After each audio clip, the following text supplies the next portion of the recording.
knowing that I could have known. I've been waking up in your house on a San Francisco street.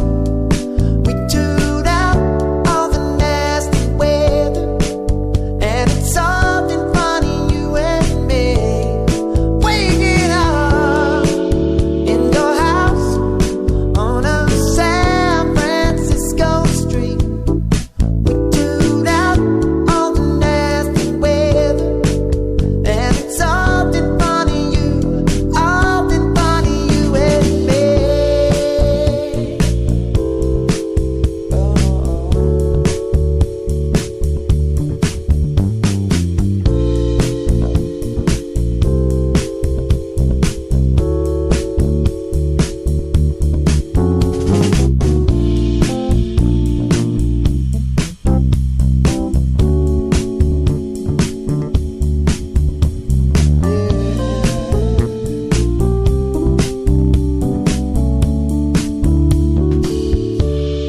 Waking up in your house on a San Francisco street.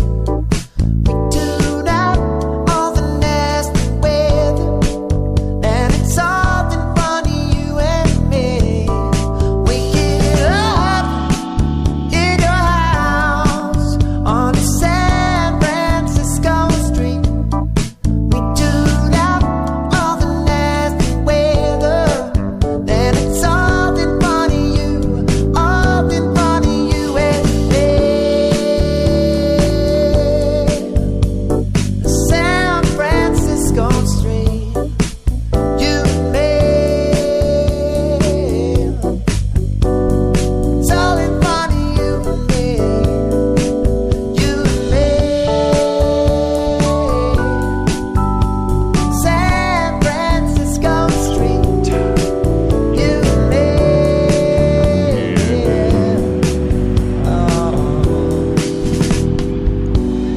Good morning, San Francisco. Ah, you beautiful, sweet September city by the bay. Good morning. Good morning, everyone out there. It is a gray, overcast day in the city by the bay, and we are live from the Ferry Building in beautiful downtown San Francisco. Steps from the water, steps from your heart, and steps from coffee. That was good, yeah. Steps from coffee. Actually, I'm not even a step away from And coffee. you sipped right into that mic, kicking things off. Not mad about it. Not mad. We've already had a full morning this morning. We have. We've had some interactions. Yeah. We've had people telling us crazy scooter stories. Yeah. We had somebody come by and pick up a mug. Mhm. Shout out to Eric. Trans Bay on the internet. We asked him just before we came on just now if he wanted to come on the radio. And he said instead that he wanted us to plug Flower Piano, Oh, flower piano. which I think we should do it several times today. But just think, you're waking up right now, it's 7:30 in the morning, and Flower Piano's in your future. The weather's going to be nice when you go. Awesome. Well, good morning and welcome. This is Rollover Easy on BFF.FM. That's best frequencies forever. Not just now, not next month, not 8+ years, forever. Best frequencies forever. My name is Sequoia. And I'm the early bird. Together, we're taking you from under the covers till after coffee this morning, 7:30 a.m. till 9:30 a.m. Till Cosmic Amanda kicks down the door and shuts us off. We're going rogue. Ow! And we got a great show today. We have a fantastic show today. I'm very excited. Gosh, we A couple of great guests. Yeah, we got Raynell coming in at like Yeah. 8:15 to chat about walking the We're lines. going to be redistricting all of San Francisco in the first 2 hours of today's show. Very excited for that. It's binding. And then we have Jeff from Storied SF coming on, right? Yeah, Jeff and Michelle. Oh, cool. Yeah. Awesome. It's gonna be fantastic chatting with them about the project that they've been doing.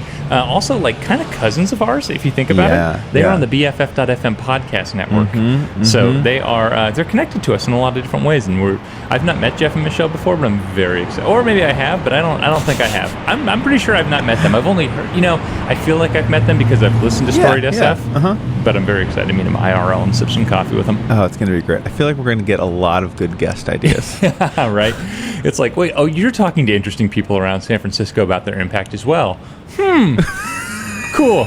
Yeah, there's probably some overlap there. Just a little bit. Well, I mean, they're going to say, who would you recommend we chat with? And we're going to say, well, Jeff and Michelle, number one.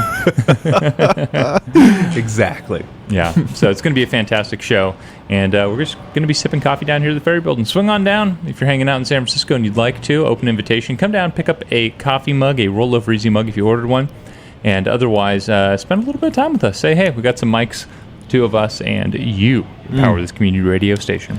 And truly, like whatever's going on in your world this morning, if you come down to the Ferry Building, it will get better. Fades away very quickly. It's true. It's so true.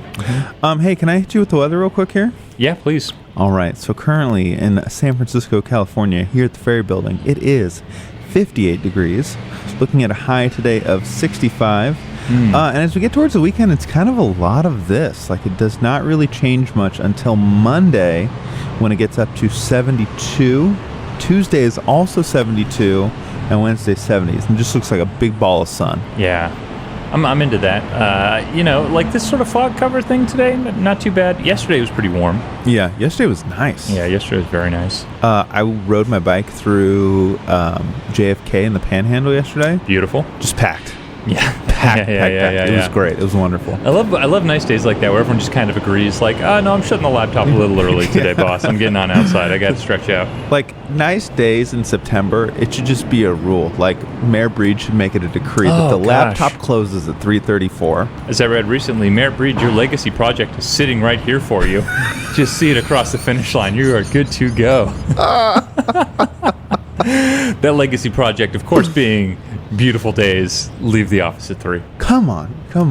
Can you imagine getting to that place of power and not using it for something like this? Oh, my goodness. Yeah, right. Now, we'll talk about the real attribution for that quote, which is the Great Walkway. The Matt Brzezina tweet. IIRC. The sunrise today was at 6:48 a.m. If you were up earlier than that, the first light was at 6:21. And the sunset, the magic hour. It's early these days. It's like 7:15. Ooh, 7:28. Give the Earth a little credit. Okay. Yeah.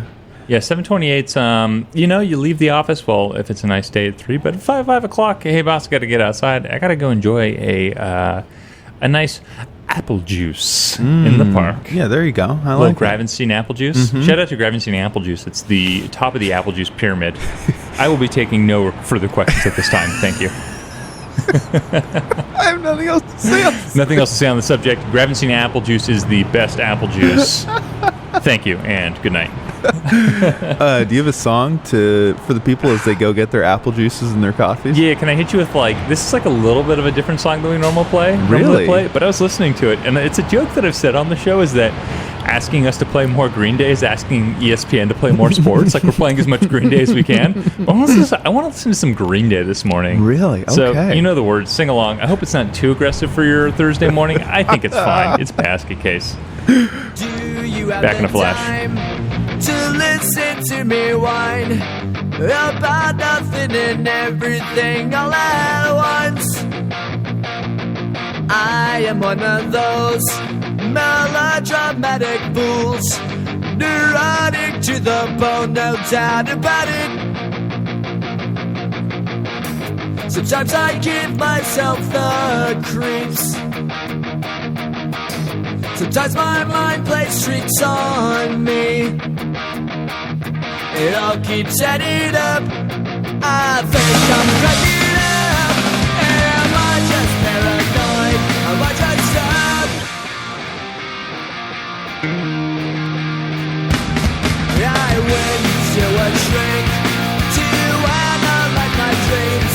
She says it's like a sex that's bringing me down. I went to a whore. He said my life's a bore. Choke with my whited boots, it's bringing her down. Sometimes I give myself the creeps.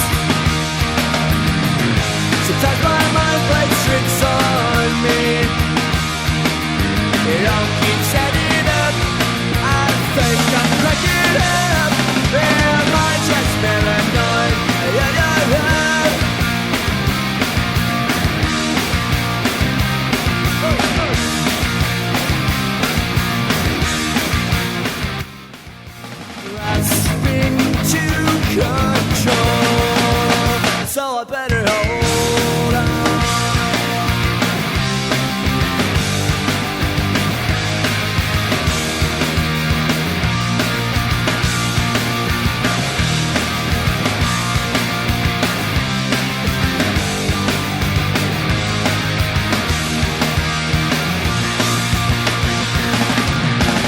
Sometimes I give myself the creeps.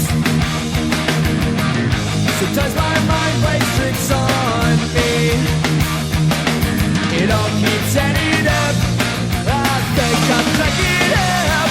Am I just paranoid? Am I just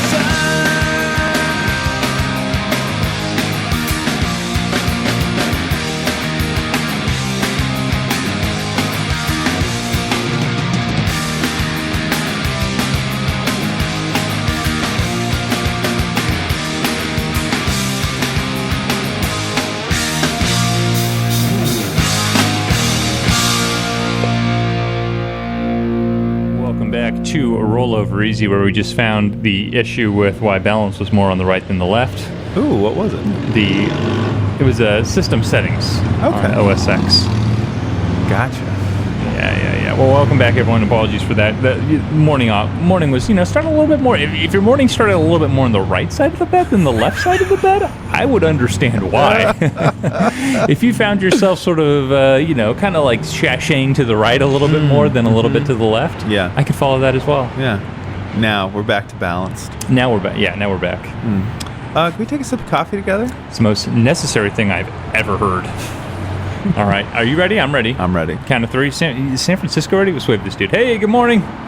Think San Francisco's ready? I think they are. All right. Count of three. 1, 2, and...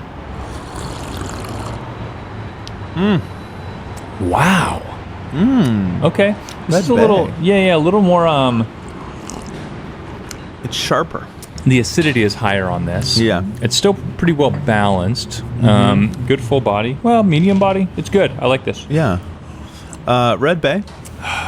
Again and again is our spot these days. Red Bay's like... I'm trying to think of... Red Bay's kind of like LaDonna. Oh, shows up on the wow. spot, and everyone's like, wow, look at this. Are you kidding me? Wow. Putting murals up to Red Bay. Some LaDonna early. I hit you with the LaDonna reference. I got great news about LaDonna a little bit later. So Nice. I can't wait to get her on the show. yeah, I know, right? LaDonna, the boss. She's it's real, y'all. You listening? So anyway, we are. Let's say some hellos. Let's do it. Who do you think the first person was that tweeted into us today? Let's see here. I'm going to go with a classic guess and say Lisa Church. Hey, it was, well, no, that was 12 hours ago. Okay. Who It was was that MC, Mac. Nice. Hello, Mac, and good morning. Our bus driver and yours. Our bus driver, San Francisco's future poet laureate. Mac recently, there's so many times, I feel like I get 6 or 7 fresh Mac poems every year, and I got one recently, and it was very good. It was a banger. It was a banger. It really made me think about the environment and how this special thing called the alligator pear that I enjoy so much is impacted by the decisions that we make as people. I just found it to be like a really beautiful, introspective poem, and shout out to Mac. So. I feel like you get lots of Mac poems if you're paying attention, if your ears to the ground. Yes. I think I saw one the other day, out on a slow street, just posted up. It's like, what? Too good. Love it. And that's sort of the beauty of that MC and his poems. It's like, if you're looking for them, they're there. They're out there. Yeah. They're hidden in plain sight. You know who the second person to tweet in at us this morning was? The League of Women Voters. Yeah, shout out. Good morning. LWV. Hello. They're encouraging informed and active participation in government. Nonpartisan, yet political. And also, likes, retweets, and follows do not equal endorsement. Hashtag FairMapsSF. Hashtag FairMapsSF is a great one. That needs a hash flag. You need to have a little bit of an icon right there after that hashtag. Yeah. Okay, sorry. I learned this last week. Yeah, that's right. Yeah, I taught you about hash flags last week. Yeah. So, hey, thanks for hanging out with us this morning. We wish you well, and let's hang out. Let's chat sometime. I followed him. Nice. Thank you. Yeah, I'm kind of surprised we weren't, to be honest with you. Yeah. Like, sometimes there are accounts that follow us, and I'm like, wait, we're not already following you? That said, there's a lot of Democratic clubs in this town. I feel like every week. There's like 7 or 8, at least maybe 9. Within each district. It's very true. It is very true. Also, hello and good morning. Goes out to Claire, says, good morning from a street that is not in San Francisco. Okay, let's see if we can guess where Claire is. Yeah, all right, here. What do we got? Okay, so... We got a yard, first and foremost. We got a yard. We got a mug that says Washington, D.C. So, like, smart money is on the obvious answer. The simplest thing is probably what it is. So, probably Washington, D.C. That's maybe a guess. Yeah, all right, I like that. So, we got a dog in the front. Is that Posey? I don't think that's Posey. This may be... It might be Posey, but I don't think so. Yeah. What type of dog does Kamala Harris have? I don't know. I'm seeing lots of brick in the background as well. Brick both in the fence and the house in the background. I'm seeing cars parked right up against the fence. And the brick's like typically a good East Coast giveaway. That was my thought as well. As I see brick and I think East Coast. Yeah. I'm gonna go. I'm gonna stick with DC. I'm going with the DMV here. I can't argue with you. Okay. Well, Claire, wherever it is that you are waking up, we hope that you're well. Yeah, thanks for hanging out with us. Mm-hmm. And then Maureen hanging out today, notes that today is the anniversary of Orange Day. Where were you last year when the daytime skies went dark in the Bay Area? Refreshing my feed, waiting for Jessica Christian's photographs and Peter Hartlaub articles. Peter, explain to us what's happening right now. I was sitting in my living room, and then alternately walking out to the deck and just looking and trying to comprehend the sky. Yeah. I remember it was waking up and it was dark outside and just my brain immediately being very confused in a deep way. And then walking outside and seeing how dark it was and immediately, like, not being hit with panic, but like mild terror. Yeah. There was just a murmuring below the surface of terror all day long in my mind. Yeah, absolutely. I like that several folks are, Maureen being the first one today, are marking this day. Brian Stokel is another one who's been chatting about Orange Day. I think we should remember this in some way. This is not like typical Rollover Easy content, but if Rollover Easy content is about being good to the earth, then today's a day we need to mark. Absolutely. You know? Peter Hartlaub shared the article that he wrote 1 month after Orange Day. And I think the first line of it is all that we need to go into that sums it up nicely. First, note for historians, looking back at Orange Skies Day, absolutely none of it was cool. Ain't that the truth? It's so true because, like, you look back and I think to some degrees, I mean, and I'm guilty of this. I remember the '89 quake and being here in the Bay when it happened and being like, oh, I not survived, but I survived this thing. That was kind of cool.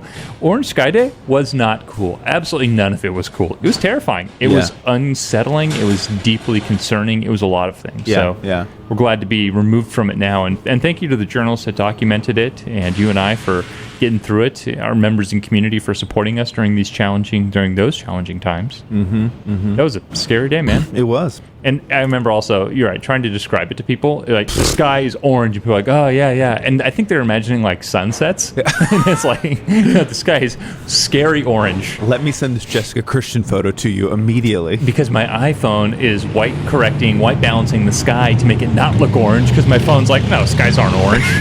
You're clearly at the color factory or something. Yeah.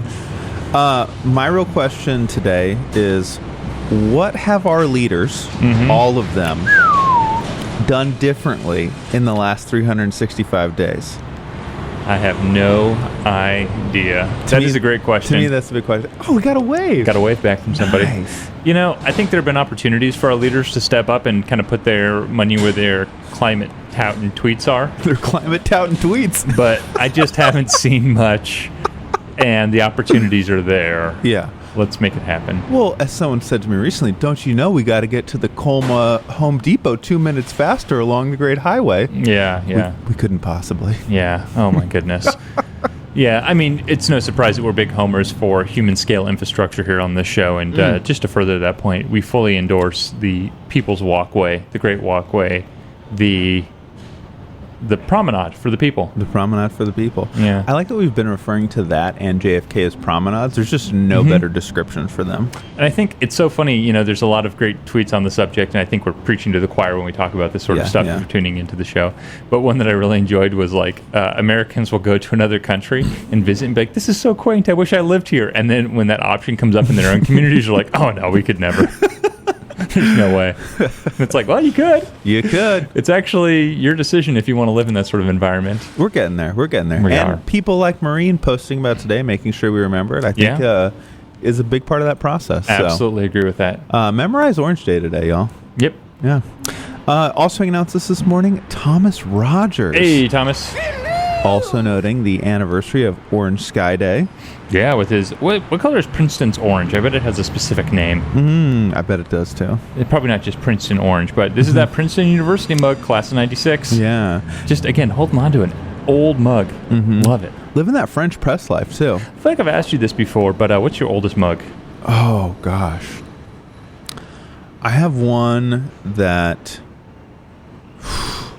Wow, great question. Yeah, I think mine is one that I got that it reminds me of my grandparents maybe 10 years ago, 11 years ago in San Francisco. And it's a small coffee mug, but I really love it. Nice. But I think it's just 10 or 11 years old is probably my oldest mug. Yeah, I think mine would probably be about that same way. I have one that's for the drive-through tree up in the Redwoods. Yeah. I like that mug a lot. And that's at least 8 or 9 years old now. Cool. So, yeah. Yeah. Good old mugs. Have some old mugs. 96 is a heck of a mug. Of that 25 is an old mug. Happy 25th anniversary to the class of 1996 Princeton mug. And French press, you're right. You doing French press these days? Clever. Just the clever? Just, it's once you've reached perfection, you don't really need to do much else. That's shade thrown at the Chemex, but okay. Stephanie Deppa hanging out with us this morning. Hello, Stephanie. Stephanie says, good morning, roll over easy. On this day, 10 years ago, I got the keys to my first Sanny Franny apartment. I'm looking forward to celebrating my decade of residency this weekend. Can I officially call myself a San Franciscan now, right? Or I can. And yes, of course, Stephanie. Stephanie, congratulations. Absolutely love it. On this day, 10 years ago, got the keys to my first new place. Happy moving day eve, says Stephanie. Nice. A full decade in SF. Yeah. Congratulations. I know, right? Stephanie, we were, getting some love in the comments there. I think we're similar in that we moved here a little longer than a decade ago, but like around that same time. Yeah. We're contemporaries. Certainly. Yeah. Peers from the same, what's it called? Not cohort, perhaps, but... I like describing people who've arrived in the city around the same time as the same cohort. Okay. That makes a lot of sense to me. Okay, cool. Yeah, I like that. Hello and good morning to Catherine. Catherine says, some coffee for me, but Olive is having my morning grass. I look forward to your infectious joy today. Oh, great. Thanks, we're here for it, too. We're happy to be here hanging out with you. And great looking mug you got there. I know. Yeah. Oh, and a great rollover easy mug too. I thought you were just talking about the cat mug. I mean, both. Both of them. Yeah, I love the rollover easy mug. Again, if you're tuning in this morning and you want to head on down to the Ferry Building, we got mugs for you. And Olive, chomping on some grass. I love that cats chomp on grass because then they just throw it up after, and that's just maybe the joy of having cats. Missing the hardwood floors, going straight for the thick, shaggy rug. Maybe then dragging their claws over it. Yeah, it's great. This is why it's great to pet other people's cats. Certainly. Yeah. Well, that's also true. Yeah, always. Gordon Harvey hanging out with us this morning. Hey, what's up, Gordon? It says something that I think probably a lot of us are feeling, that the holiday week has got him all discombobulated. Forgot today was Thursday. Kind of same. I was thinking that same thing this morning. Good morning. Morning. How are you? Doing good. How are you? Doing well. You've got a lot of good Amos gear on. I wonder why. You looking to pick up some more? Sweet. Give us like 2 minutes here, and we'll do you want to play a song for the people? With me? Yeah, you want to recommend a song? It's community radio. I recommend Chris Isaac's San Francisco Days. Ooh. You want to say? You hear that? Yeah. I got you. Just 1 second. Okay. Yeah. Oh yeah. We're hooking up a microphone for you right Just here. give me 1 second. I gotta flip it on form, please. Okay. I'm gonna flip this mic on here for you. All right, give us 1 second, get this all plugged. Community radio, you kind of make it up as you go along. All right, we're good. All right, here you are. Thank you. What am I supposed to say now? What's your name? Peter Quigley? Peter Quigley! Hey, Peter! Oh, my goodness, In the Peter. flesh. Often interacted with over Twitter, Yes. meeting him for the first time. Oh, my gosh. I'm wondering if Cosmic Amanda referred to me because I donated a car about a week or two ago. So, she said somebody, but that's okay. You donated a car? Peter, thank you so much. Thank you so much, yeah. I need to support you guys. That's so wonderful. Thank you. So we're going to give you a mug here in a sec, but you had a song that you suggested, which is a good one. So, yeah, what's your song dedication? Chris Isaac, San Francisco Days. All right. Thumbs up. Let me hit play on this, and we'll be right back, San Francisco. I still love you. I still want you. I still need you. Don't hang up and say goodbye.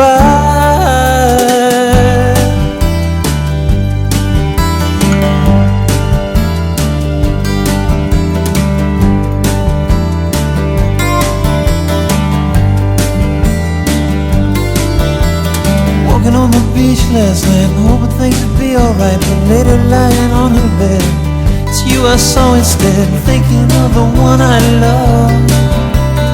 You know what I'm thinking of.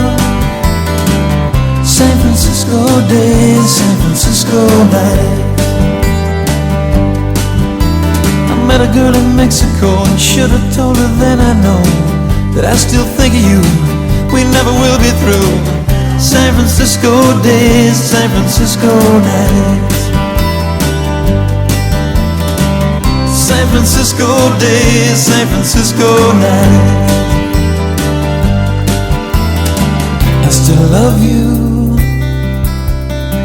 I still want you, I still need you. Don't hang up and say goodbye.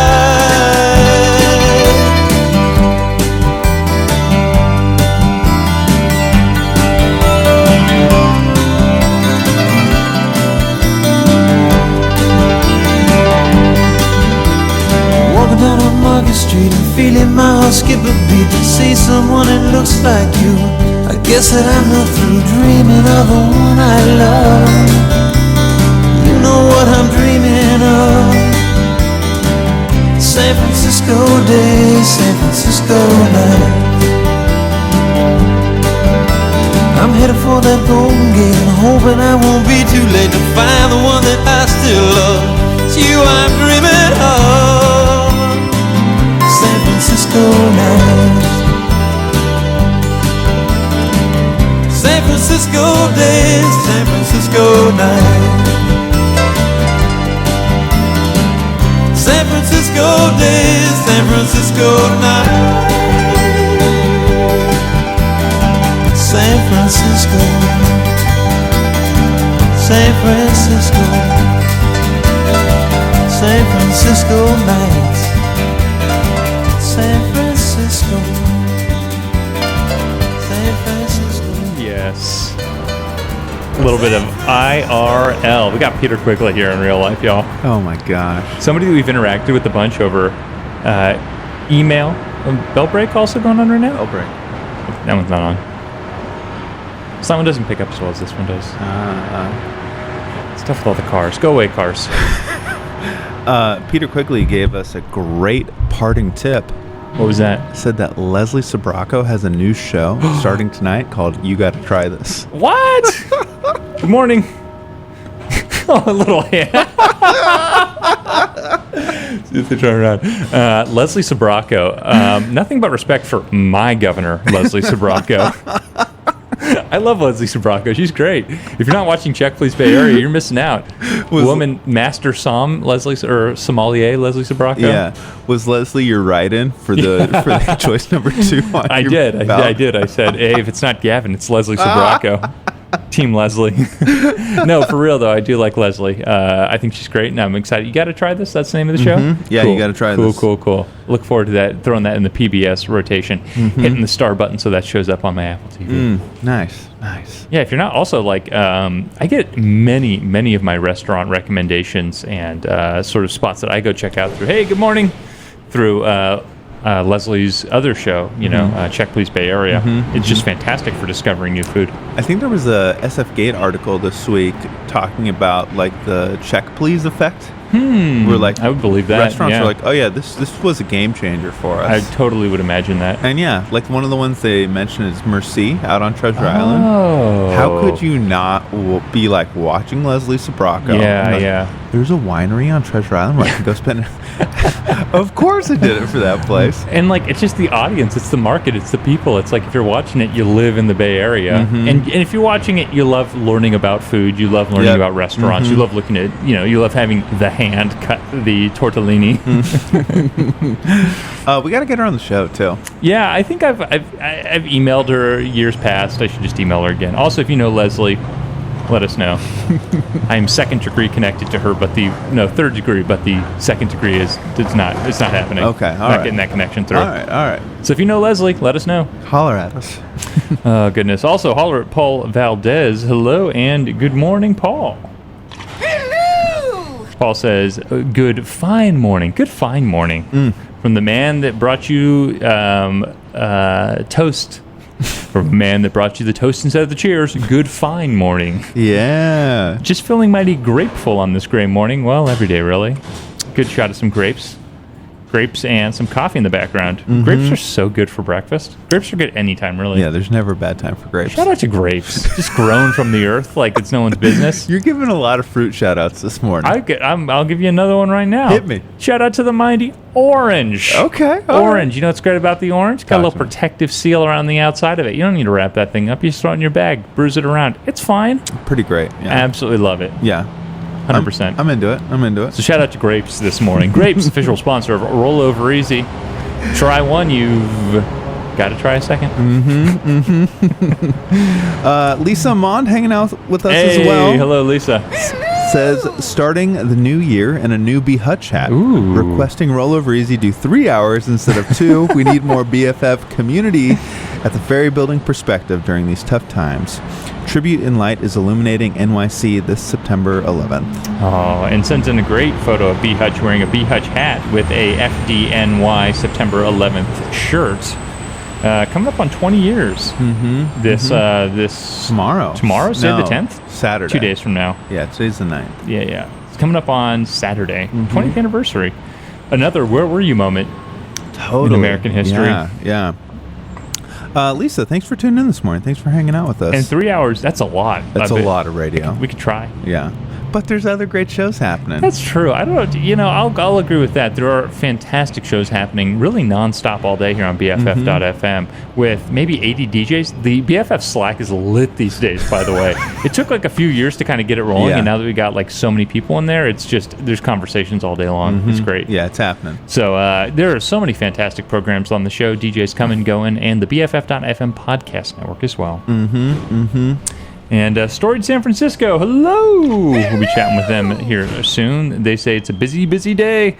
But first, catch us on Rollover Easy this morning around 8:45 or so. Can't wait to sip some more coffee and chat all things San Francisco. And then they have an event tonight, and we'll plug it briefly now, but get into it a little bit later, which is their We're Still Here. That's the name of the event. A Thursday from 5 to 8 p.m. at Casements. You love Casements. Casements is, outside of Royal Cuckoo Market, my favorite bar right now. Oh, sweet. Casements just like they built a giant patio in the back of you have to walk through an old theater lobby to get there. That's cool. It's pretty great. I'm all about it. This sounds like a great event. Excited to hear more about it. Hitting the old retweet on that. And Jesse Rudner. Hello, Jesse. Jesse says, kid insists on decaf before 0 period days. Am I a bad parent? Sends in a picture of a child sipping on some decaf out of a Krispy Kreme mug. Where's the closest Krispy Kreme? I think it's the one down in Daly City. If right next to the In-N-Out. Okay, so if a El Farolito in North Beach means a Krispy Kreme in North Beach, everyone's won. Oh, man, it's so true. I would, if I have to have a Krispy Kreme in North Beach in order to have an El Farolito. You'd be into that? I would make that sacrifice. I would, too. Good morning and hello to Soul Drew, who's hanging out, sipping a little bit of coffee this morning in his brand new fresh Rollover Easy mug. Yeah, look at that. Looks fantastic. We're a little biased, though. Fantastic. Yep. Also hanging out with us, Katie on violin. Hello and good morning. Hello. All of my children's fame continues to go to my head, which is it's the goat of cats. Great Instagram account to be following, by the way. Goat, GOAT_of_cats. Goat of cats. And if I'm not mistaken, the cat's name is LeBron James. That's correct. Gosh, this is just great all around. And the cat is just like adventuring around San Francisco. I mean, the cat was, I think, recently like at a bar at the Taqueria. Kitty has a ticket to ride. And SF Muni on their Instagram account, which how am I not following SF Muni's Instagram account? Posted a picture of LeBron James. That is fame indeed. Absolutely.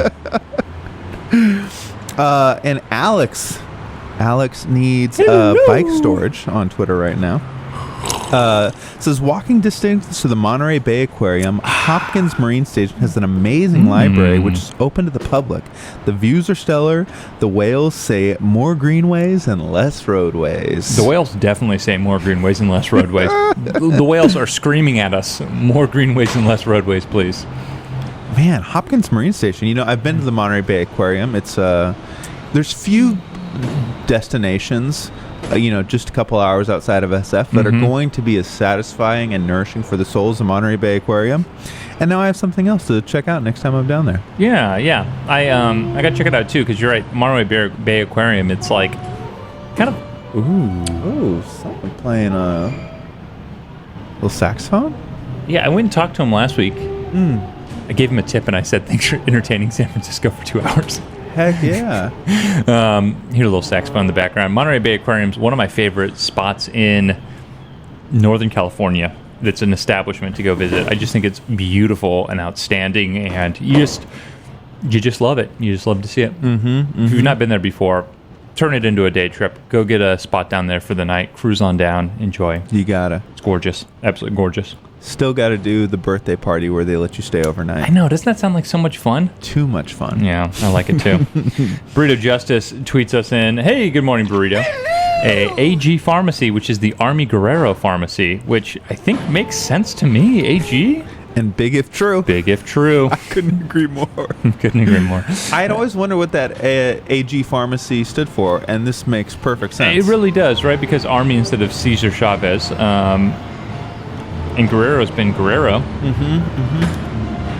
Right? Yep, absolutely. Let's see. I'm searching for it on Google Maps to see sort of the exact location, because it's, unsurprisingly, on the corner of Cesar Chavez and Guerrero. It's got to be AG. It's 100%. It's got to be, yeah.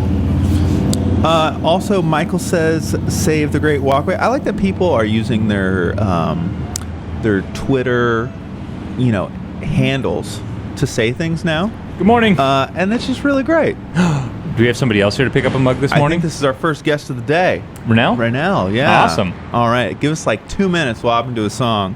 But Michael says that the Orange Sky Day was when Connie Chan signed the Sunrise Movement pledge.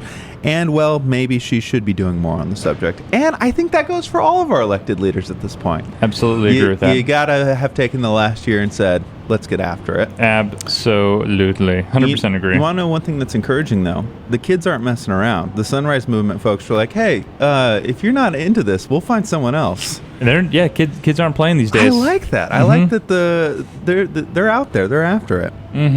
Michael, good morning. Thanks for hanging out with us. And then some other folks hanging out.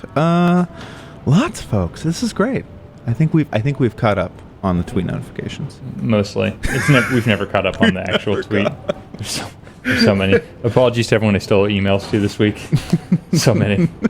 And we got by request. This is from Paul Valdez. The got a date on the Golden Gate. I don't know what this is, but we're gonna see what it's all about. All right, back in a flash.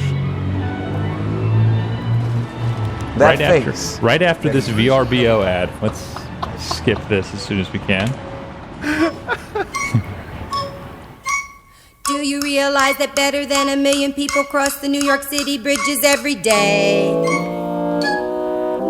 The Triborough, the Williamsburg, the Brooklyn Bridge, and there's the great George Washington to send them on their way. Manhattan, Manhattan, the silk and the satin, you see on Park Avenue there. The uptown, the downtown, the running around town, that all the citizens do there.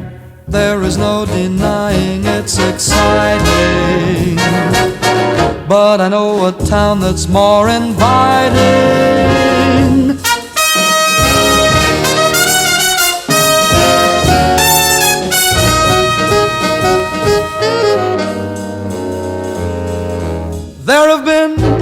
lots of songs written about San Francisco. This is not one of them, nor do they go the way that this goes. I'm not about to tell you of her hills, or her cable cars, or her many thrills, but instead I thought I would take a chance and brief you on how she stacks up in romance. Went for a walk one day alone, down around the bay. I guess you could say that it was fate. How else could I have met my love on the Golden Gate? She strolled along the bridge and she was the cutest pigeon. Gee, did you never palpitate? Well, you'd have swooned to see her there on the Golden Gate. I looked into her eyes and foggy skies were clear. Just when I thought love was here, what a switch along came a Cadillac. It stopped and she got him back, alas, and alack, she had a date. I finally found the love I longed for too late. I had no golden, got the gate on the Golden Gate.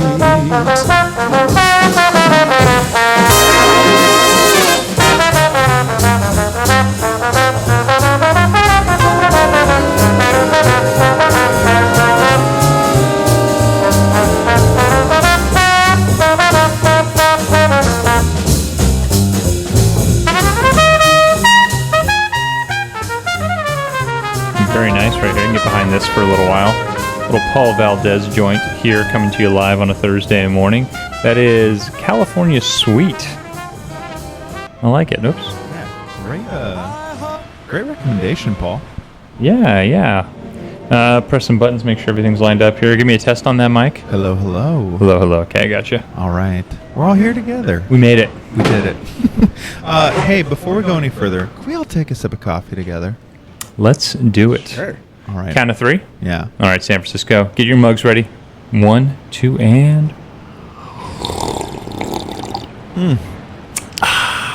All right. So I have that coffee Foley sound down. That's pretty good. That's a good slurp, a good radio You know, slurp. we only get audio on this medium, so we're going to try to flex it in any way we can. There you go. We are joined here by Raynell, who's been walking the lines. I don't even know how to introduce you other than that. Like, who are you? How did you get to walking the lines? What is your favorite breakfast? I have so many questions. Wow. I am a member of the soon-to-be convened redistricting task force, and I'm someone who I've always loved maps as a kid. I've always draw lines on maps and learn cities, and really just always loved that. That's something that's always been a big part of who I am. And I think coming here, moving to San Francisco and wanting to find a way to get involved, while also, I work for the city, so I work for SFMTA as a transportation planner, and it's one of those things where, as a bureaucrat, I don't want to be involved in too much in the advocacy that involves yelling at people and getting angry and getting people angry at me. So this felt like a good way to channel my passion for the city, passion for civics, but also my love of geography and learning the city that way. And I was thrilled to be appointed, and I thought the best way to celebrate was to survey the land and survey what it looks like now, the supervisor districts here in San Francisco, and walk all 49 miles of boundary. Yeah.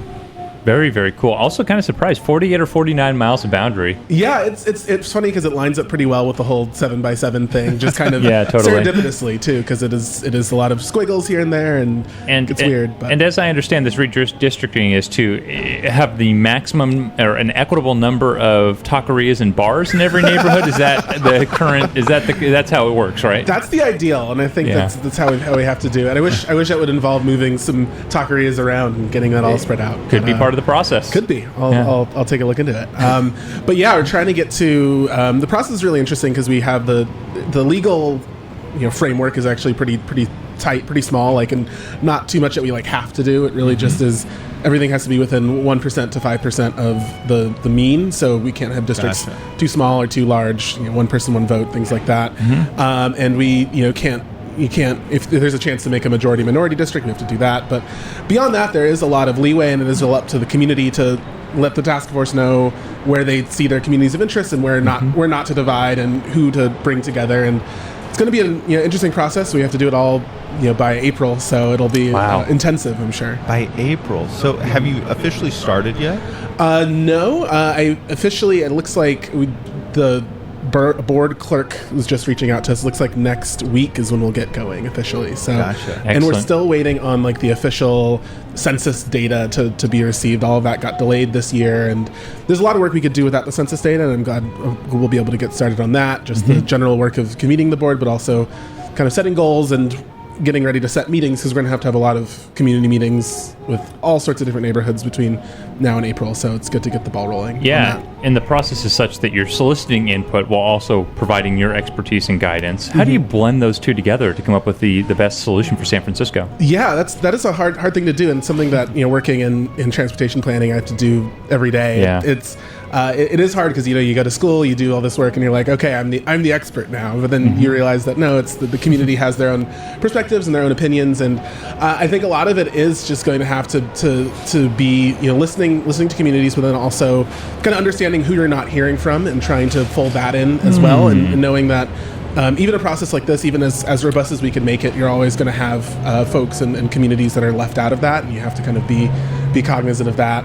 And I think it's just all going to be about listening, and it's one of those things where there's going to end up being so many right answers. We just have to get the population numbers right. So it's going to be about listening and working with others to make that work. Yeah, if I remember correctly, it's like 80,000 people per district is kind of what you're going for. Yeah, that sounds about right. I think it's we hit 880 or so and divide by 11. So yeah. So 11 districts total.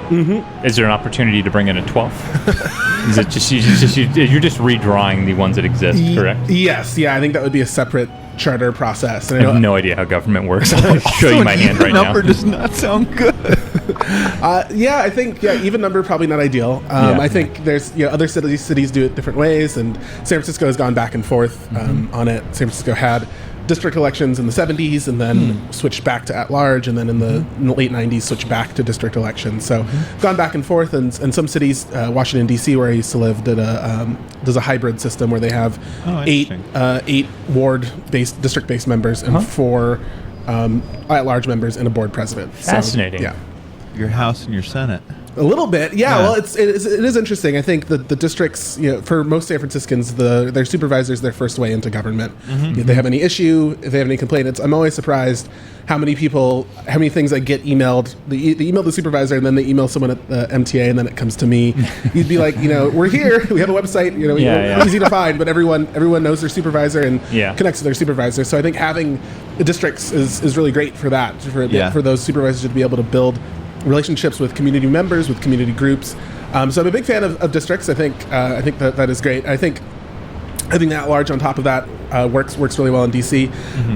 Not sure how it would work in San Francisco, but it'll be interesting. So you walked all the lines to kind of get an understanding of what the current districts are. What was like the big takeaways from that? Like, what were the things that surprised you? I'm curious. People have done a lot of interesting walks around this town, but this seems like a new one. Yeah, I think, to me, these boundaries are supposed to be these kind of like liminal spaces, right? They're supposed to be kind of between one area and another. And some places you really do feel that. When you're walking under the Central Freeway, you really feel like you're between two areas. And a lot of places you really, really feel like that. Others, like walking along Valencia, for example, which is a boundary, you have to think about, and this is mostly to prime myself for what to think about when we're going through the process with meetings, is like, what made Valencia the right boundary? Is it still the right boundary? Is it still something that we need to talk about? And I feel similarly about certain places where it just goes down random neighborhood streets, and you're like, these people probably feel like they're more in common with the people across the street than the people on the other side of their district. So trying to understand why that was the best choice, and maybe thinking about other choices as we need to kind of rearrange the map to fit the numbers. What a beautiful responsibility you have to synthesize all of those thoughts into something that is equitable for our friends, for our neighbors, for our communities at large. How long will the work that you put in now last into the future? So it's every 10 years with the census is when we get the new fresh numbers, and then the map goes in April of 2022, and that'll be the map until through the 2030 Board of Supervisors election. So quite a while. It's definitely a big responsibility, and it is interesting to think about how much the city has changed since 2012, and how many new neighborhoods more or less have grown up, and more new buildings, new residents, and how all that change kind of has to be taken into consideration, and something to think about in this next process is thinking about we know where a lot of the new housing in the city is going to go, so thinking about maybe future proofing the map and being cognizant of knowing, okay, we know in Potrero Power Plant is going to get thousands of units, and Hunters Point is going to get units, and Treasure Island is going to get built up between now and 2030. So it's definitely something I'll be considering as well. Cool. Interesting.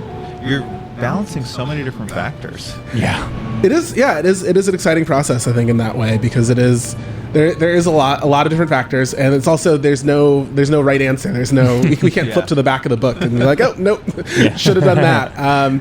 So and I'm excited to work with. We've got 8 other task force members, and excited to kind of hash through those different factors with them, and kind of talk about what do we see as important, what do we see as less important, and when we get talking to communities, how to best sort of synthesize that input. Yeah. Have you met your other task force members yet? I met a few of them here and there, but we've not met up formally at all as a body. So I feel like they should take you guys out to a nice dinner, sit you out on a long table, a big map, and really get into it. Yeah, it is at least at the beginning. I know we're doing mostly virtual meetings, and I think those are definitely good for public input and getting public consideration. But I would love to meet my task force members in person, and I do think that to some extent having some level of community actually in the community meeting is really important. It's important to be able to maybe even just walk around or look around and just to be in a place. Someone who really, it's main reason I did the walk is I feel that it's really important to be in a place and to see the place, and so I do hope that we do at least get a chance to do some meetings in person. Yeah, I feel like the respect that you're giving these districting lines by taking time out before the process even begins to walk them speaks to the level of effort that you're going to put into the process. I hope that everyone that you're working with is able to meet you at that level, because I think it's you're rising to the challenge that's even before it's begun, and I just want to say thank you. I think it's an important thing what you're doing, and it's going to make the redistricting it's going to ultimately lead to stronger conclusions through the work that you're doing in this moment, I believe. I hope so. I think for me, a lot of it is someone is just helping to commit it to memory. I don't think I have every single line memorized, but I think it's going to be just so much more of a shortcut for me to just having to walk that, to be like, oh, that goes down, down California and up there and over in Lake, etc. Very different walking as opposed to reading it on a map where everything's flat. Yeah, totally. And I think you discover different things and you feel different vibes, and Okay, here's my proposal for how to divide these districts up. Go on the z-axis. So go on by altitude that you're at. So everybody that is between 600 and 900 feet, District 1, cloud dwellers, and then we go all the way down to the houseboats down by the water and people down in the marina. I don't know if that's been thought of before, but I want to go height-wise districts, like a 9-layer burrito of San Francisco. I don't think it's just like Air Bud. I don't think that there's a rule in the book that says you can't do it that way. Go ahead and cross Air Bud off your rollover easy bingo cards if you had it on there this morning. Yes, just like the great philosopher Air Bud. No, but that's my hot take. Are there any other wild ideas about how to do districting that's just sort of off the wall? That's a good question. I think the Chronicle released a piece with some of the new census data where they divided the city in all these different ways that people don't really think about it. They had the coastline versus everybody else, and they did a lot of north south, because I feel like in the city we think of it very much like east side, west side, and I think there's a lot of just different ways to kind of think about the city and approach it. I think something like that would be a very having something that just wraps all the way around, and you're like, that definitely would have made sense in like the 1900s. I was just reading the lovely like port history thing, and it's at that time, being next to the water was such a huge part of your identity. That would have been a really strong, powerful community of interest. Maybe not as much anymore, but I feel like that was an interesting kind of thought experiment to think about. Renell, love that you're reading the plaque while you're waiting to join us on the radio. also speaks to the level of effort you're giving to this. Always read the plaque. That's a Roman Mars saying, right? Let's see if I can do it in 2 or 3 seconds here. Do we have it? About an hour east of Oakland, in the town of Livermore, California. Whoa, all the wrong buttons pressing there. Sorry. Wait, no, give us the full Roman Mars quote. You want a bunch of Roman? About an hour east of Oakland, in the town of Livermore, California, hanging in the garage of fire station number 6. Is this the light bulb? There's a small pear-shaped light bulb. The light bulb is on right now. It's glowing, and it's been glowing, with just a couple of momentary interruptions for 113 years. Oh yeah, little Roman Mars for you on a Thursday. I think one of my favorite weird bits of World Over Easy was that someone wrote fan fiction around that and sent it to us and we read it on the air. I must have that in an email somewhere. I should look for that, actually. Anyway, yes, always read the plaque. Yes. Okay, Renell, 2 more questions for you. Sure. 1, a simple request with the new redistricting map. Can we get a really high-quality version on it that lives on an SFGov site that is easily searchable? That will be... I don't know if it necessarily falls within the scope, but that will be very high on my list of things. So as someone working in the city, I always want a SF Supervisor District map. And when you Google SF Supervisor District map, the first thing that comes up is a page that says new supervisor district map, but it is from 2002, so it is new to then. And then when you try to find a 2012 one, it's one that has, I minored in GIS in college, so I'm maybe pickier than most people, but it is a mess. It is a messy map. So I use the precincts map. That's actually super high res and clean, and has all of the supervisor district boundaries. It also has the BART district boundaries and the State House district boundaries and the House of Representatives boundaries on it as well. Interesting. So that's a cleaner version. That's my tip to everybody looking for a supervisor district map, is the precinct map. That's the one. That's a great tip this morning. Nice. Okay, last question for you. We're big breakfast fans here. Okay. Do you have a breakfast recommendation, a spot that you go to, or a spot that you found out when you were walking the lines? That's a good question. I am blanking on the name of it. Let me just check real quick. I did not end up getting breakfast there, but I was intrigued by their whole food selection, and there was somebody in line in front of me who came the day before to get a sandwich, so that's, if anything, a ringing endorsement. It was out on Sloat. It was called George's Zoo. Whoa. So I've not been, cool. But it's right across from the zoo on Sloat. That was very cool. I just got a sandwich from Proper Food when I got off the 38R coming in, and it was actually pretty good. A croissant sandwich, nice runny yolk croissant bacon situation. It was good. Yeah, I was impressed. So nice. I usually just make my own eggs or something in the morning, or nowadays lunch. When working from home, it's like you might as well just do the big production for lunch and just do oatmeal or something in the morning. Yeah, so, good call. Good call. I dig it. Well, thanks so much for joining us. This has been like such a pleasure to learn about the district boundaries, the importance of them, and what the future of them is going to be like. So thank you. Thank you. Yeah, and I hope listeners get involved in the process once we get started. How can folks get involved? What's the way? There, as of now, as far as I know, I don't believe there's like a website yet. But once we have, once the city sets up a website for the redistricting task force, I'll make sure to tweet about it for sure, and we'll definitely have quite a few meetings. The last time they had something like 100 hours of meetings, so definitely a lot of opportunity to get involved. Dang, awesome. Well, you heard it here. Renell, thank you so much for joining us on a fine Thursday morning. Thanks so much. Yeah, this was great. Hop into a jam real quick? Let's do it. All right. Hey, what do we play a lot of here on the station? Lizzo? Green Day, man. Green Day.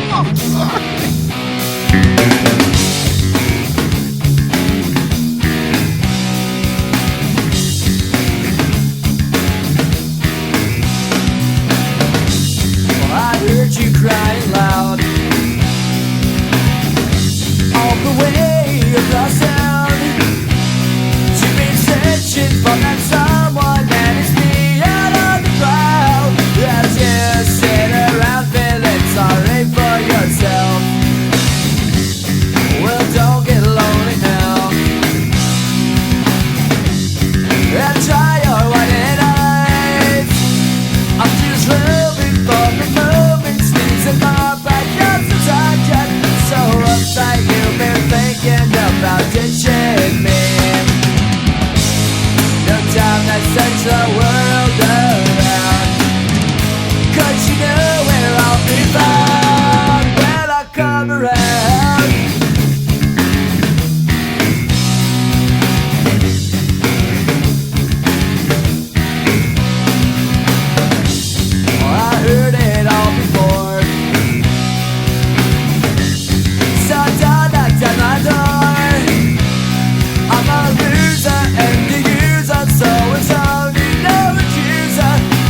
doña, vacilando con la doña, aquí con la de Yami, te busco a ti, mami.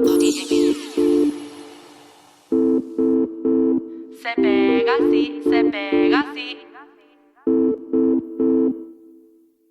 Vete papi, ya no te quiero, no quiero tu caricia ni tu dinero. Vente mami, yo quiero algo nuevo, a ver cómo va, a ver quién prefiero. Vete papi, ya no te quiero, no quiero tu caricia ni tu dinero. Vente mami, yo quiero algo nuevo, a ver cómo va, a ver quién prefiero. I like to be fucking with fly fresco mamas. We come in the house, toda la casa ni llamo. So fly es pa'l rancho, la playa, la villa. Yo y mi nena, la hyphy maravilla. Frisco bitches ain't no punks. We talk hella shit and we got hella funk. Starting the argument, settle it too. Our heads hella hot and our hearts hella blue. Ay, mi papucho, ponte pa' mí. La vaina que tú llevas está puesto pa' mí. Te veo en la parranda buscando tu baby. Vente entonces, ponlo en mí. Pero de verdad yo no sé, quizás tengo todo al revés. Pero de verdad yo no sé, quizás yo no quiero verte.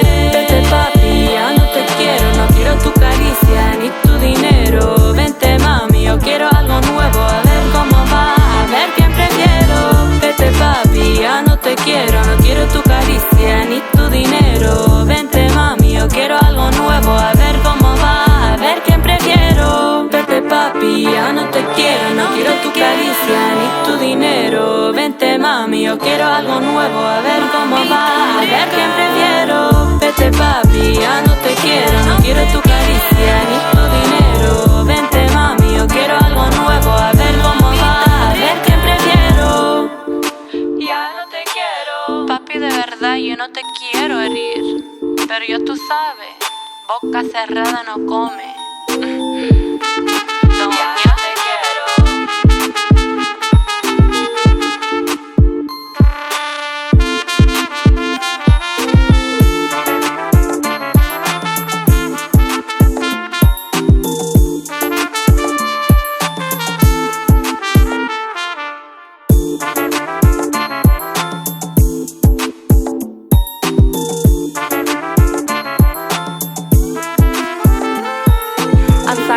Daddy, I don't want you no more. I'm looking for a hyphy and bad baby girl. I don't want you no more. I'm looking for my girl. Ya no te quiero. Ya. Ya no te quiero. Mamita rica. Ya no te quiero.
la bahía donde prospera la cultura por 6 décadas es nuestra victoria.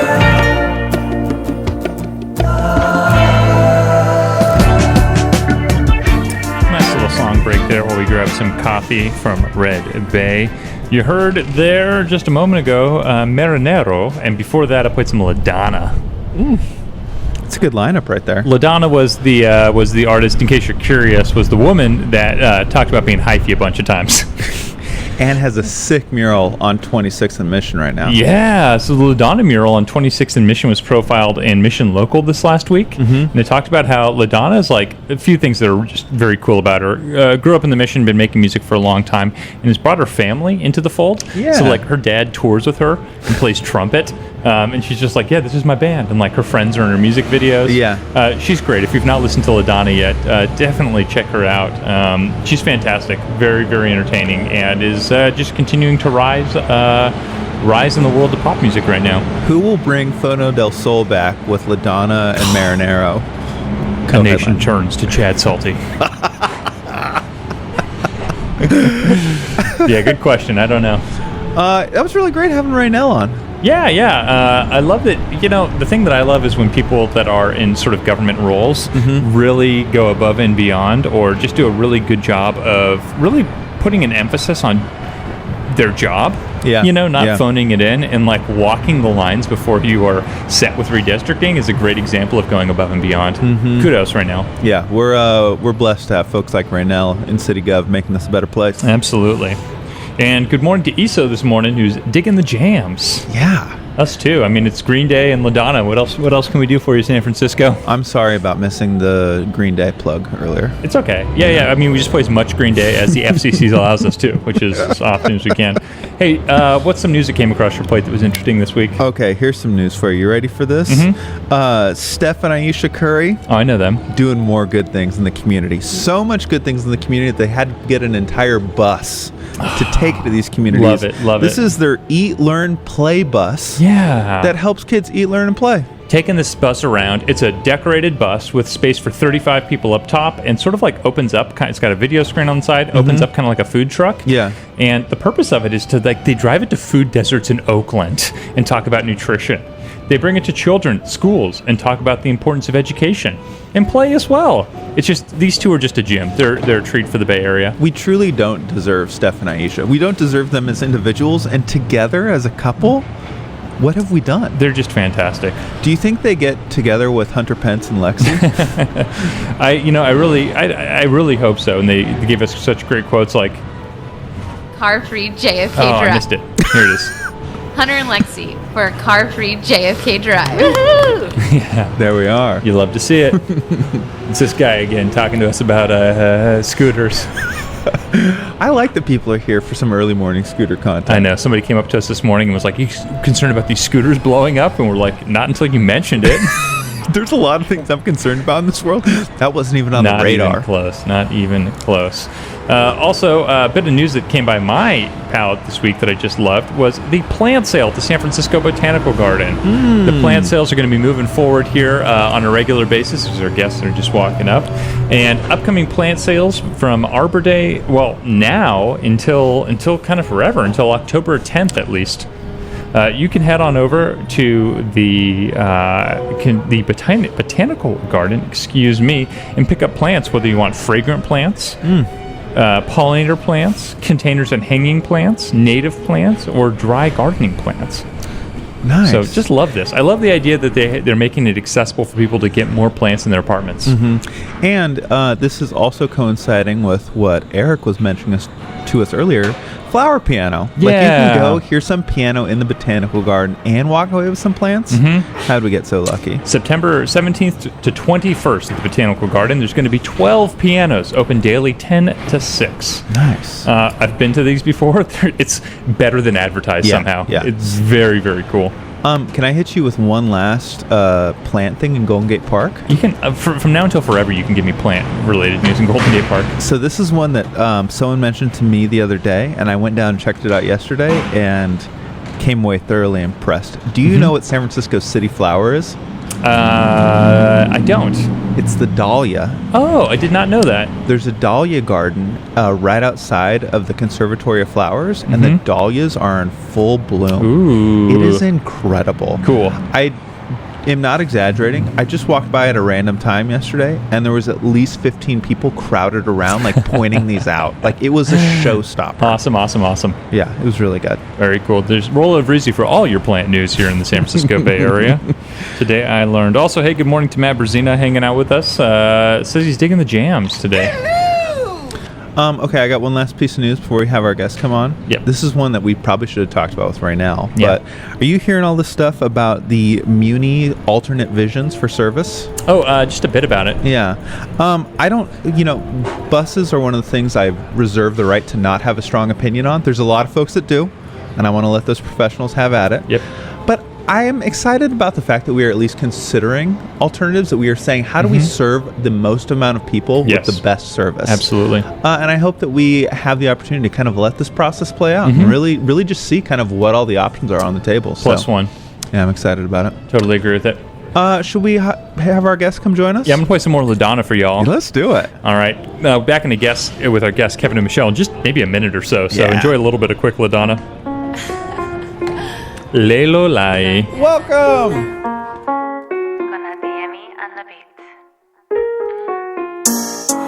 La niña cantando, la gente preguntando, cosas de mi vida, espero que te los diga.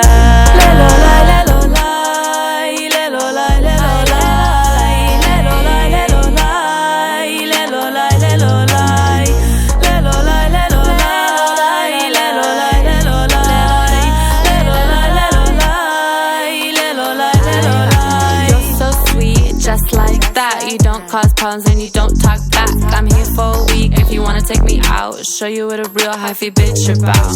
You're so sweet, just like that. You said, will I visit? I said, maybe not.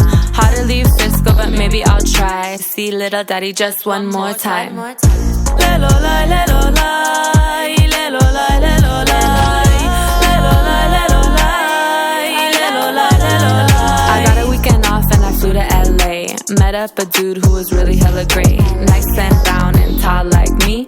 Played the drums like a motherfucking G. It was only 2 days, but I think I really miss him. Thinking about how we fucked in his kitchen. I wanna go see him, I wanna go back. Get in his kitchen and fix me a snack. Mi vida, ven pa' acá un momentito. Quiero robarte un besito. Con amor y dulzura.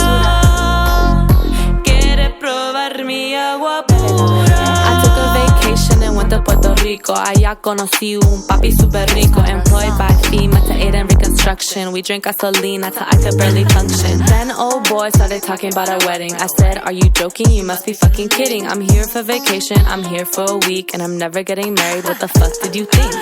Nos queda nomás una noche, va a ser lo que sea sin reproche, usándote como eres mía, tú y yo en la noche fría. Nos queda nomás una noche, va a ser lo que sea sin reproche, usándote como eres mía, tú y yo en la noche fría. Lelo Lai, Lelo Lai, Lelo Lai, Lelo Lai, Lelo Lai, Lelo Lai, Lelo Lai, Lelo Lai, Lelo Lai, Lelo Lai, Lelo Lai, Lelo Lai, Lelo Lai, Lelo Lai, Lelo Lai, Lelo Lai.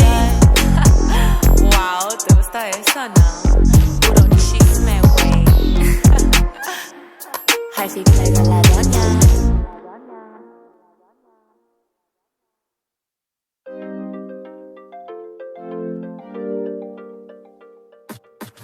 Suega Camao con la doña.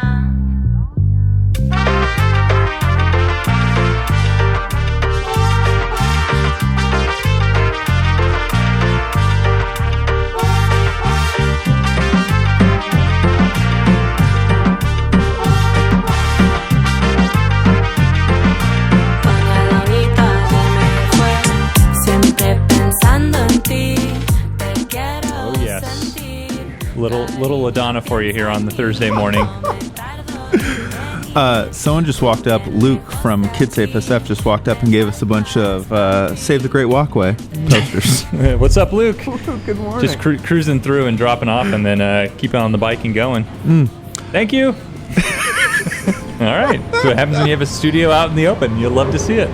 Swing on by. We're at the Ferry Building, y'all. You know where to find us. All right. Well, hey, we are joined by our lovely guests. Thanks for coming in this morning. Jeff and Michelle, is that right? Phew. That's right. All right. And thanks for calling us. You want to hit the hit the on button on those microphones. Okay. Yeah. Are we here now? We're good. I think we're here. Yeah. We're here. We made it. Thanks so much for joining us today. Thanks for having us. Oh my gosh. Cool. So you guys have a lovely podcast, and we're going to get all into that. But first, you asked me a very important question before we started, which was, is there going to be time to talk about our mugs? And I am here to tell you, we have a lot of time to talk about mugs. So can we take a sip of coffee together? We got you 2 coffees right there. Oh. I'll pour my coffee into the mug, importantly. Yeah. Coffee talk is like maybe 60% of what powers the show every week. I think I said 80. Yeah, okay. I'll go. And the other percentage is the coffee itself. Yeah. We joke around. We say we're 1 dash us, 1 dash you. A little one part us, 1 part you, and a dash of coffee. Yeah. Cheers, everyone. Count of 3, San Francisco. Let's take a big sip of coffee. Boom. All right, ready? 1, 2, and. Oh, that's good. It's just so necessary. We're down here at Coffee Central. Which of the many amazing coffee roasters and producers are we? So we've done it all, right? We've been to Coffee Mountain. We have climbed. Yes. We did Blue Bottle when it was the only thing open for a while. And then we were really big fans of Daily Driver. Okay. We got real close with them. And then Red Bay opened up, and people were talking about Red Bay, and it delivers. Yeah. Red Bay's excellent. The secret is, though, that all the people in the Ferry Building drink whatever the coffee... Protectio Diaz. Yeah. Oh, okay. I don't know that one. That's the staff choice. It's like the little vendor that's out here just for Thursday mornings. And it's funny because, we'll be at a coffee shop and Protectio Diaz will bring coffee to the coffee shop. Oh, right. For the people. For the and it's like, this must be some really good coffee if you're selling this stuff. And you're like, nah, I drink that stuff over there. So you're right. Ferry Building, chock full of great coffee. Yeah. Tell us about your mugs. What mugs did you bring in this morning? Michelle? Well, I'm a Leo, and I found this mug. Do you want to bring the mic a little bit? Yeah. All good. I'm a Leo, and I found this mug in Italy.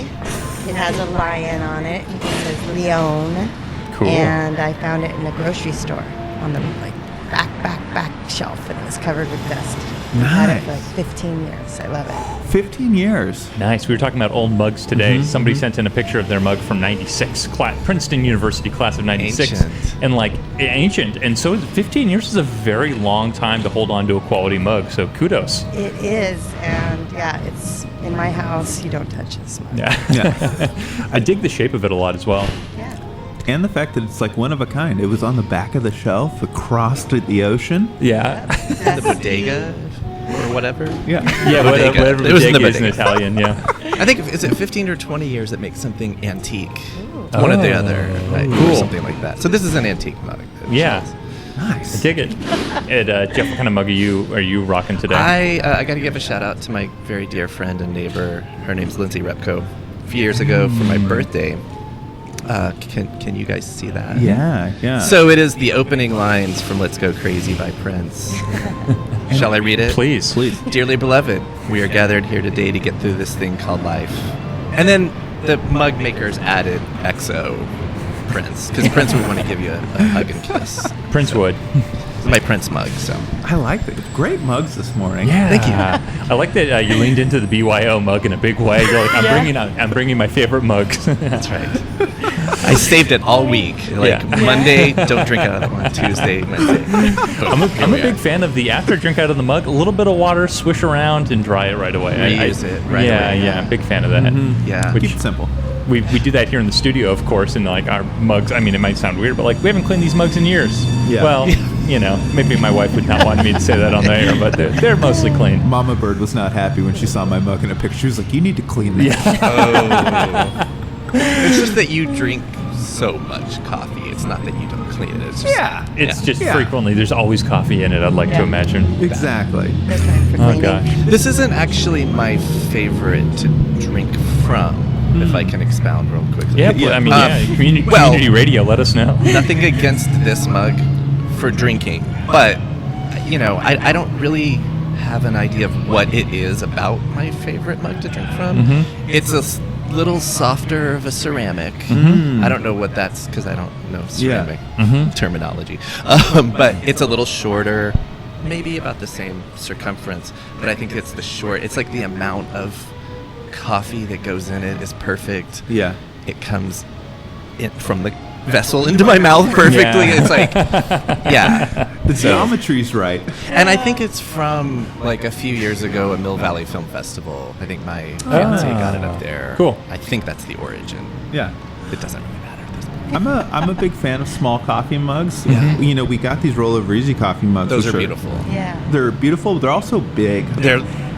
And it has changed my coffee drinking. I'm a more caffeinated person now, and I'm okay with that. Same amount of coffee, more in one. Yeah. Not even a sip anymore. It's a gulp. Yeah. I have one of that style. I can't remember what's on it, but I'm with you. It's just too much for me. Unless it's just enough.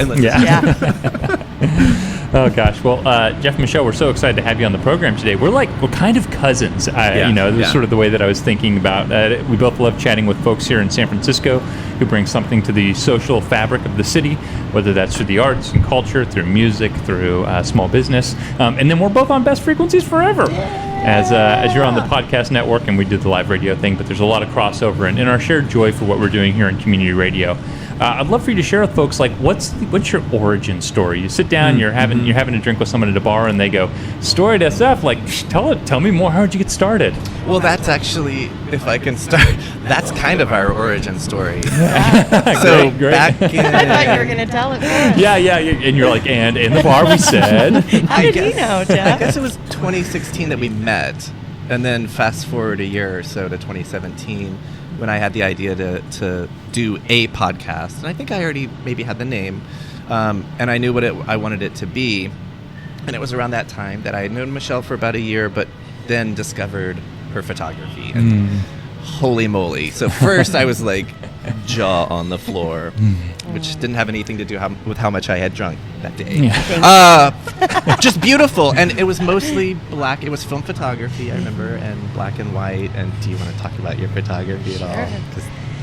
So when Jeff, he asked me if I'd like to take the photos to go along with the stories for the podcast, and I was all in, because at that time we were always kind of talking about how San Francisco, the arts were, nobody was supporting anyone, and it was, San Francisco's not what it used to be, and all those things, and we thought, well, let's support the arts, and he gave me an opportunity to, photograph people once a week and work with Jeff, and it's been a lot of fun.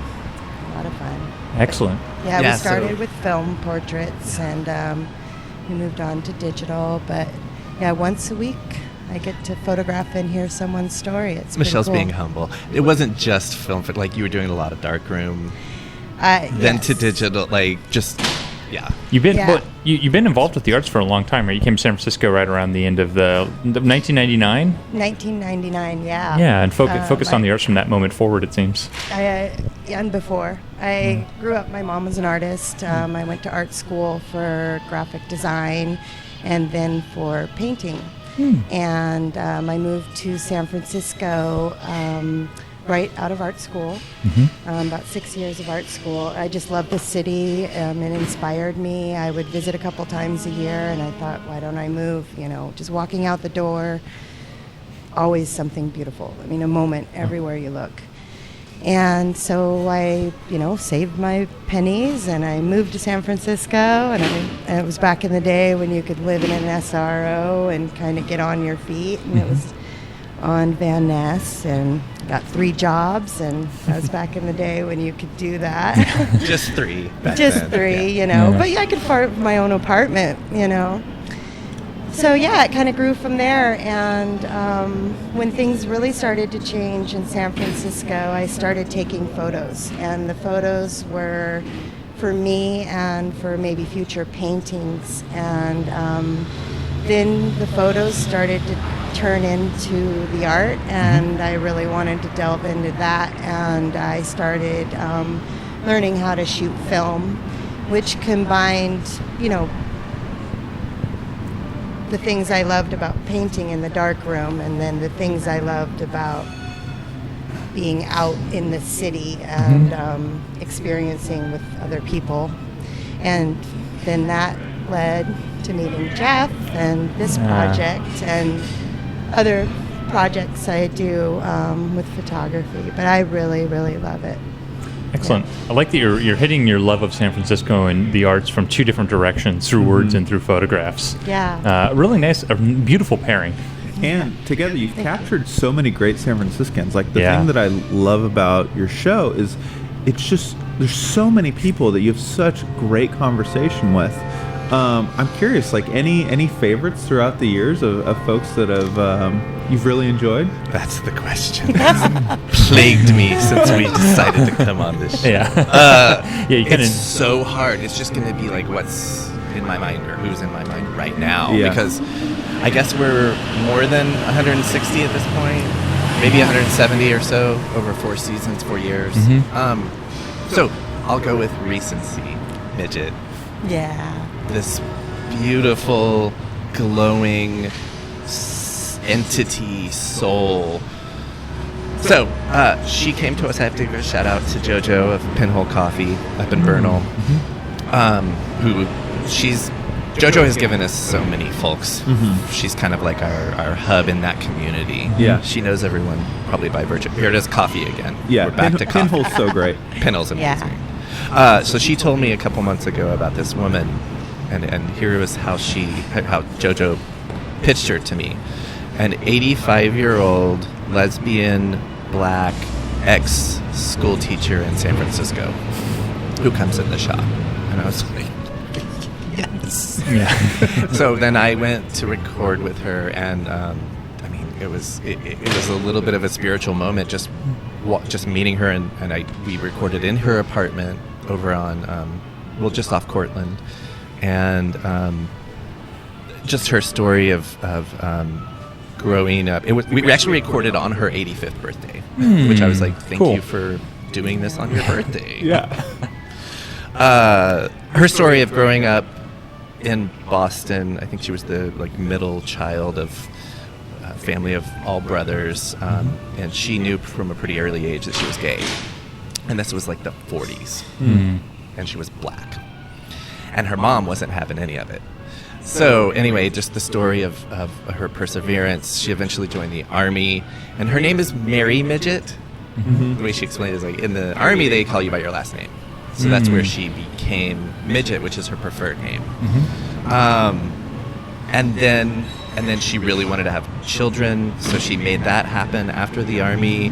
And then the man she had her first child with, or maybe it was her second child, I'm sorry if I'm getting confused, but one of the men was abusive, and so she had to figure out how to get out of there. And this is still back in the East somewhere. She told her then husband that she was going to get him some Chinese food across the street. You just sit tight, I'll go grab some Chinese food. And that was it. She never came back. She came here. Wow. She's been here ever since. I think it was like 1974. Wow. Once she got here, she got involved with some folks who happened to be the women that opened the women's building over in the Mission. Oh, wow. Cool. She became a school teacher. She was doing workshops at the women's building for years, for 20 or 30 years. And so lately she's turned those workshops into a subscription-based newsletter that you can sign up for, and you get written versions of her workshops. Cool. Which are on topics ranging from, it's like aging, parenting, friendships, relationships, sexuality, sensuality. It's all this stuff. I highly recommend that. So you can sign up. The website's called Midget's Reading Room. So that's what she's doing now. Have I sold her? I mean, no, I'm in. Yeah, it's reading room. I took a good mental note of that. Sorry, it's still with me. This is like early August, I believe August 4th, which is her birthday, as I mentioned. But, still with me. Speaking a little bit like on the breaking down the fourth wall, as somebody who also speaks with individuals on a regular basis, sometimes you talk to somebody and you're like, I want to share your story with people, and then you find yourself so very impacted by their story as well, and that's a beautiful moment to experience. I very much respect getting lost in the story and being like, oh yeah, by the way, are you like into this person as well? It's like, yeah. Definitely. Yeah, the majority. So I would say of the whatever it is, 170 or so, it's a mix of folks that we might already know or have some sort of relationship with, and people who are brand new to us, like references, like Midget, and it almost doesn't matter if we already know someone when we sit down and we say, tell us the story of your life. Yeah. And especially, I mean, we're interested in the whole thing for sure, but especially if they're not from here, be coming to San Francisco. A couple years ago, our theme was, what is it about this place? Not an easy question to answer for anyone, but it's something different for everyone. And and then I think it's equally compelling if you're from here and you never left. Yeah, definitely. What is it about this place? What is it? Very prompt of a question. I was wondering what the question was that you're asking people, because you get such good intimate stories. Like I feel like sometimes I'm a little envious of your show, because you get really deep with people in a way that like 40 minutes over coffee does not allow us to here. But it's like you're so clearly, and I think the film probably speaks a lot to this too, like you're so clearly like in an intimate space with them and like tell me the story. Like you get it. You get the like Matt Gonzalez growing up, you know? I didn't know that. And weird that he and I had so much in common. I'm from Texas also, and although I wasn't a football player and certainly never ran for mayor, but we related to a lot of those worlds that I feel like are only found in that part of the world. That was really cool. Do you want to talk about going to shoot Matt Gonzalez? Because I get a text, I don't know, an hour or so later, Michelle's like, I just spent 2.5 hours with Matt Gonzalez.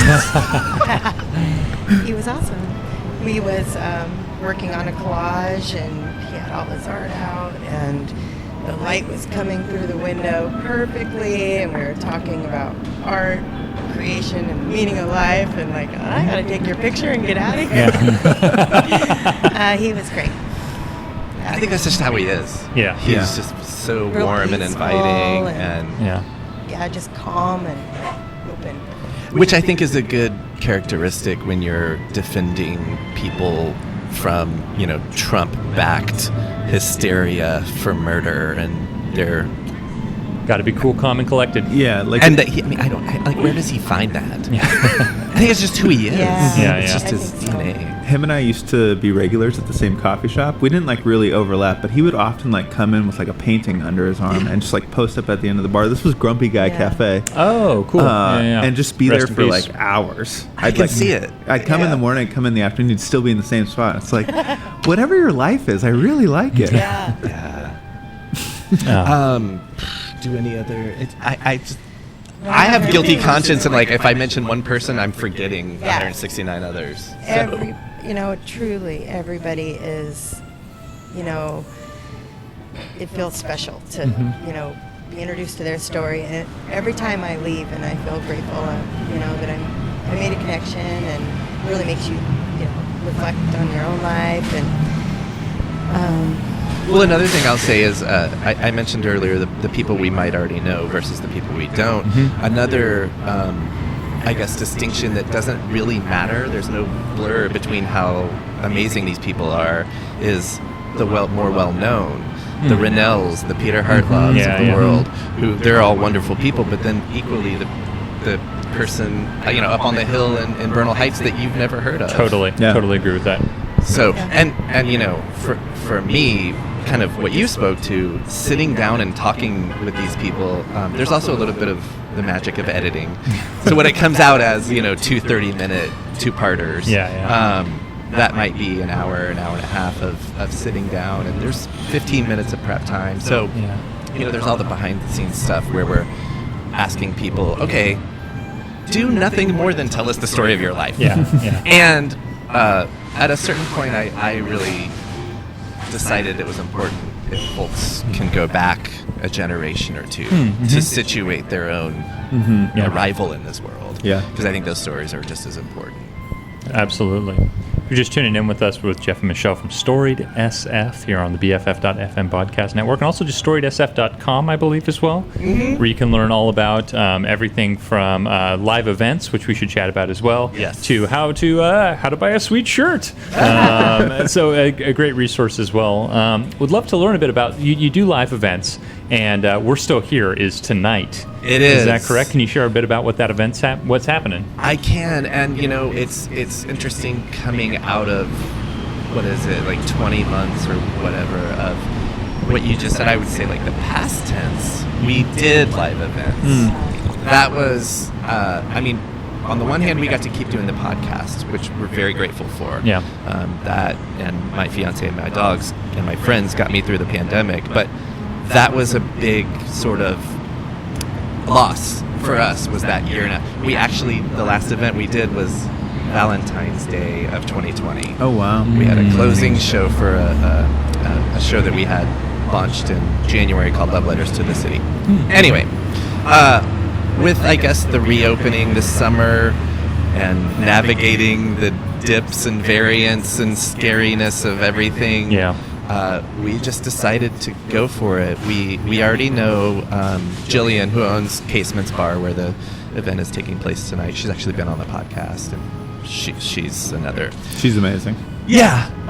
Oh yeah, Jillian. I know Jillian. Jillian Fitzgerald. Yeah, she's great. Yeah. So and I have to give a shout out to my fiance, Erin Lim. Michelle and Erin and I brainstormed one day outside of Delirium. We were having a beverage, and we came up with the idea that why not do trivia and comedy? Two things we've never done before.